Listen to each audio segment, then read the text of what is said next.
चले वतन की ओर डाल के प्रेम की डोर। हम चले वतन की ओर डाल के प्रेम की डोर। बाबा खींच रहा है आज सहज ही अपनी ओर। ஓம் சாந்தி. ஓம் சாந்தி. அவ்யக்த மகா வாக்கியம் 30/4/1982. அவ்யக்த பாப் தாதா, மதுபன். விஸ்தாரத்தை புள்ளியில் உள்ளடக்குங்கள். பாப் தாதா அனைவரையும் இந்த உடல் மற்றும் உலகத்திலிருந்து தூரமாக அழைத்துச் செல்வதற்காக இந்த பௌதீக உடல் மற்றும் உலகில் வருகின்றார். தூர தேசவாசி அனைவரையும் தூர தேசவாசிகளாக ஆக்குவதற்காக வருகின்றார். தூர தேசத்திற்கு இந்த உடல் செல்லாது.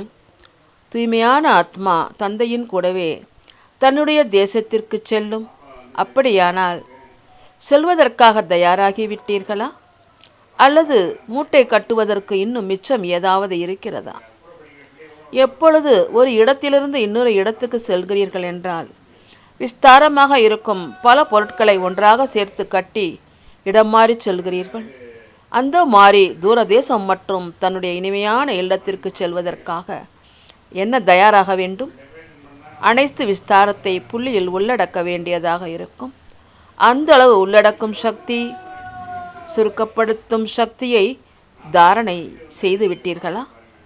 நேரத்திற்கு தகுந்தாற்போல் பாப் தாதாவிடமிருந்து இப்பொழுது ஒரு நொடியில் என்னோடு வா என்று உத்தரவு கிடைத்தது என்றால் ஒரு நொடியில் விஸ்தாரத்தை உள்ளடக்க முடியுமா? உடலின் குடும்பம், உலகத்து குடும்பம், சேவையின் குடும்பம், இன்னும் மிச்சம் இருக்கும் பலகீனமான எண்ணங்களின் மற்றும் சம்ஸ்காரத்தின் குடும்பம், அப்படி அனைத்து விதமான குடும்பத்திலிருந்தும் விலகியவராகி கூடவே தந்தையிடம் செல்லும் அன்பானவராகவும் ஆக முடியுமா? அல்லது ஏதாவது குடும்பம் தன் பக்கம் கவர்ந்திழுக்குமா? அனைத்து பக்கங்களிலிருந்தும் அனைத்து குடும்பங்களின் பிடிப்பையும் விட்டு விட்டீர்களா? அல்லது ஏதாவது குடும்பம் தன் பக்கம் கவர்ந்திழுக்குமா? அனைத்து பக்கங்களிலிருந்து அனைத்து குடும்பங்களின் பிடியை விட்டு விட்டீர்களா? அல்லது ஏதாவது பிடிப்பு அல்பகான ஆதரவாகி தந்தையின் ஆதரவு மற்றும் துணையிலிருந்து தூரமாக்கிவிடுமா? செல்ல வேண்டும் என்ற எண்ணத்தை வைத்தீர்கள். இப்பொழுது செல்ல வேண்டும் என்ற உத்தரவு கிடைக்கிறது என்றால் டபுள் எடை என்ற விமானத்தின் இருக்கையில் டபுள் லைட் என்ற விமானத்தின் இருக்கையில் அமர்ந்து பறந்து செல்ல முடியுமா? அந்த மாதிரி தயாராக இருக்கின்றீர்களா? அல்லது இப்பொழுது இதை செய்ய வேண்டும், அதை செய்ய வேண்டும் என்று யோசிப்பீர்களா? சுருக்கத்தில் கொண்டு வரும் சக்தியை இப்பொழுது காரியத்தில் ஈடுபடுத்த முடியுமா? அல்லது என்னுடைய மாணவர்கள், என்னுடைய உலக குடும்பம், என்னுடைய வெளி உலக சேவை போன்றவை நினைவில் வராதே? எப்படி நீங்கள் ஒரு நாடகத்தை நடித்து காண்பிக்கின்றீர்கள்? இந்த மாதிரியான எண்ணங்களை இப்பொழுதே எண்ண வேண்டும். பிறகு திரும்பி செல்வோம். அந்த மாதிரி நாடகத்தில் காண்பித்தது போல உடன் செல்வதற்கான இருக்கையை பெறும் உரிமையிலிருந்து வஞ்சிக்கப்பட்டு விடக்கூடாது. இப்பொழுதே மிக அதிகமான விஸ்தாரத்தில் செல்கின்றீர்கள். மேலும் இன்னும் அதிகரிக்கத்தான் செய்யும். ஆனால் விஸ்தாரம் எவ்வளவு அதிகரித்து கொண்டிருக்கிறதோ அந்தளவு விஸ்தாரத்திலிருந்து விலை இருப்பவராகி மற்றும் உடன் செல்லும் அன்பானவராக வேண்டும் என்ற இந்த விஷயத்தை மறந்து விடாதீர்கள். ஏதேனும் ஒரு பக்கத்தின் பற்றுதலின் கயிறு தங்கிப்போய் இருந்து விட வேண்டாம். அனைத்து பக்கங்களின் கயிறுகள் துண்டிக்கப்பட்டு இருக்க வேண்டும். மேலும் அனைவரிடமிருந்து விடை பெற்றிருங்கள். எப்படி இன்றைய நாட்களில் இங்கு முன்பாகவே மரணத்தை கொண்டாடுகிறீர்கள் இல்லையா? ஆக அனைவரிடமிருந்து விடை பெற்று விட்டீர்கள் இல்லையா? அந்த மாதிரி அனைத்து குடும்பங்களின் பந்தனங்களிலிருந்து விடைபெற்று விடுங்கள். நிறைவு விழாவை கொண்டாடுங்கள். பறக்கும் கலையில் செல்வதற்கான பறக்கும் இருக்கை எப்பொழுதும் தயாராக இருக்கட்டும். எப்படி இன்றைய உலகத்தில் கூட யுத்தம் தொடங்குகின்றது என்றால் அங்கே உள்ள ராஜா அல்லது ஜனாதிபதி தேசத்தை விட்டு வெளியேறுவதற்கான வழியை சுரங்கத்தை முன்பாகவே தயார் செய்து விடுவார்கள்.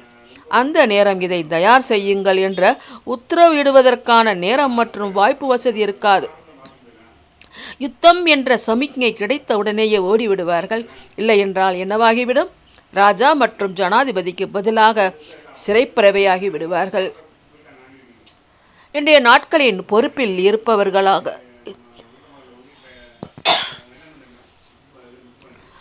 இருப்பவராக இருக்கும் அற்பகால அதிகாரி ஆத்மாக்கள் கூட முன்பாகவே தன்னுடைய ஏற்பாடுகளை செய்து வைத்திருப்பார்கள். அப்படியானால் நீங்கள் யார்?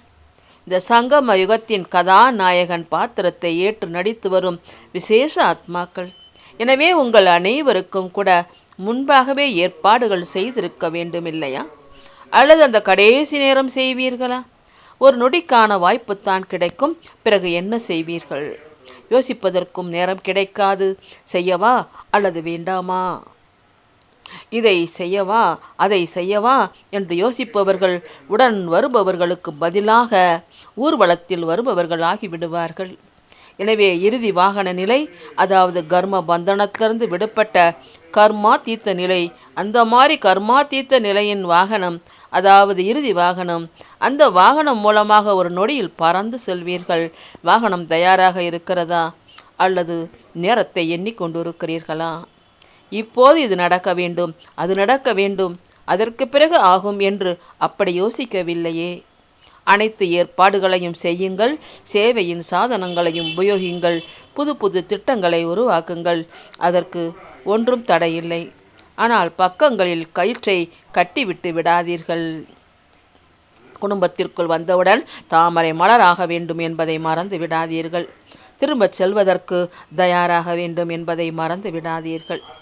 எப்பொழுதும் தனது இறுதி நிலைக்கான வாகனமாகிய விலகியிருப்பவராகவும் அன்பானவராகவும் ஆக வேண்டும் என்ற சிரேஷ்ட சாதனத்தை சேவையின் சாதனங்களில் மறந்து விடாதீர்கள். சேவை அதிகமாக செய்யுங்கள், ஆனால் விலகி இருப்பது என்ற விசேஷத்தை விட்டு விடாதீர்கள். இப்போது இந்த பயிற்சிக்கான அவசியம்தான் இருக்கிறது. இருந்தால் முற்றிலும் விலகி இருப்பவராக இருந்து விடுகிறீர்கள் அல்லது முற்றிலும் அன்பானவராக ஆகிவிடுகிறீர்கள். எனவே விலகி இருப்பது மற்றும் அன்பாக இருப்பதில் சமநிலை வையுங்கள். சேவை செய்யுங்கள், ஆனால் என்னுடையது என்பதிலிருந்து விலகி இருந்து சேவை செய்யுங்கள். புரிந்ததா என்ன செய்ய வேண்டும் என்று? இப்பொழுது புது புது கயிறுகளையும் தயார் செய்து கொண்டிருக்கிறீர்கள். பழையவை துண்டித்து கொண்டிருக்கிறது. புரிந்து கொண்டு புது கயிறுகளை கட்டுகின்றார்கள். ஏனென்றால் நன்றாக ஜொலிக்கும் கயிறுகள். எனவே இந்த வருடம் என்ன செய்ய வேண்டும்? பாப்தாதா சாட்சியாகி குழந்தைகளின் விளையாட்டை பார்க்கின்றார்.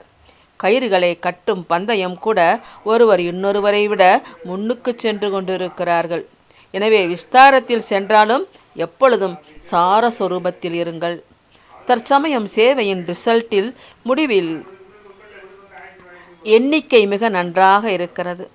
ஆனால் இப்பொழுது குவாலிட்டியை நிரப்புங்கள். ஸ்தாபனை காரியத்தில் குவான்டிட்டியும் அவசியமாக இருக்கிறது. ஆனால் மரத்தின் இலைகள் பறந்து வளர்ந்திருக்கிறது. ஆனால் பழம் தரவில்லை என்றால் அதை விரும்புவீர்களா? இலைகளும் இருக்க வேண்டும், பழமும் கொடுக்க வேண்டும் என்றா? அல்லது இலை மட்டும் இருந்தால் போதுமா? இலைகள் மரத்தின் அலங்காரம், மேலும் பழம் வாழ்க்கையின் தேவையான நிரந்தர ஆதாரம். எனவே ஒவ்வொரு ஆத்மாவையும் பிரத்யட்ச பலன் சொரூபமாக்குங்கள். அதாவது விசேஷமாக குணங்களின் சக்திகளின் அனுபவம் நிறைந்தவராக ஆக்குங்கள். வளர்ச்சி நன்றாக இருக்கிறது. ஆனால் எப்பொழுதும் தடைகளை அளிப்பவராக சக்திசாலி ஆத்மா ஆகுவதற்கான விதியை கற்றுக் கொடுப்பதில் விசேஷ கவனம் வையுங்கள். வளர்ச்சியின் கூடவே விதியை கற்றுக் கொடுப்பதற்கும் சித்தி சொரூபமாகுவதற்கும் விசேஷ கவனம் தேவை. அன்பானவர்களாகவும் சகயோகியாகவும் கண்டிப்பாக ஆகுவார்கள். ஆனால் தடைகளை, பழைய சமஸ்காரங்களை அழித்து சக்திசாலியான ஆத்மா, அதாவது மகாவீர் ஆகிவிட வேண்டும் என்ற இதன் மேல் விசேஷ கவனம் வையுங்கள். சுயராஜ்ய அதிகாரியாக இருந்து உலகராஜ்ய அதிகாரியாக ஆகும் இந்த மாதிரி குவாலிட்டி ஆத்மாக்களை அதிகப்படுத்துங்கள்.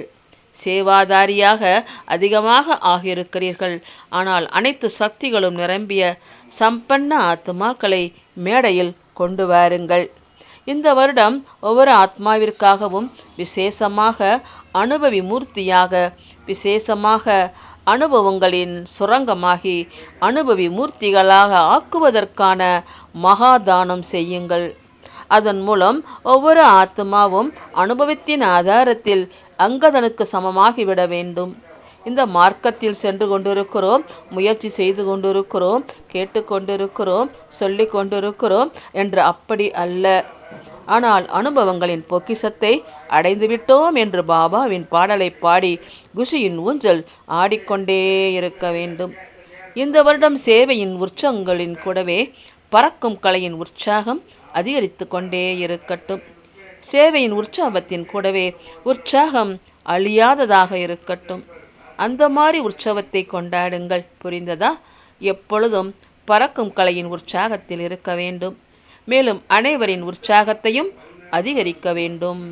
இந்த வருடம் ஒவ்வொருவருக்கும் பல்வேறு துறைகளின் ஆத்மாக்களுக்கு சேவை செய்து அனைத்து விதமான துறைகளை சேர்ந்த ஆத்மாக்களையும் தந்தையின் குழந்தையாக்கி பல்வேறு துறைகளின் பூச்செண்டை தயார் செய்து தந்தையின் எதிரில் கொண்டு வர வேண்டும். ஆனால் நீங்கள் அனைவருமே ஆன்மீக ரோஜா மலர்களாகத்தான் இருக்கிறீர்கள். மரம் பல வகையாக இருந்தாலும் விஐபியாகவும் இருக்க வேண்டும். வேறு வேறு பதவியில் உள்ளவர்களாகவும் இருக்க வேண்டும். சாதாரணமானவர்களும் இருக்கட்டும், கிராமத்தை சேர்ந்தவர்களும் இருக்கட்டும். ஆனால் அனைவருக்கும் அனுபவங்களின் சுரங்கம் மூலமா அனுபவி மூர்த்தியாக்கி பிராப்தி சுரூபமாக்கி எதிரில் கொண்டு வாருங்கள். இதைத்தான் ஆன்மீக ரோஜா மலர் என்று சொல்வது. பூச்செண்டை தயாரியுங்கள், ஆனால் நான் எனது என்பதை கொண்டு வராதீர்கள்.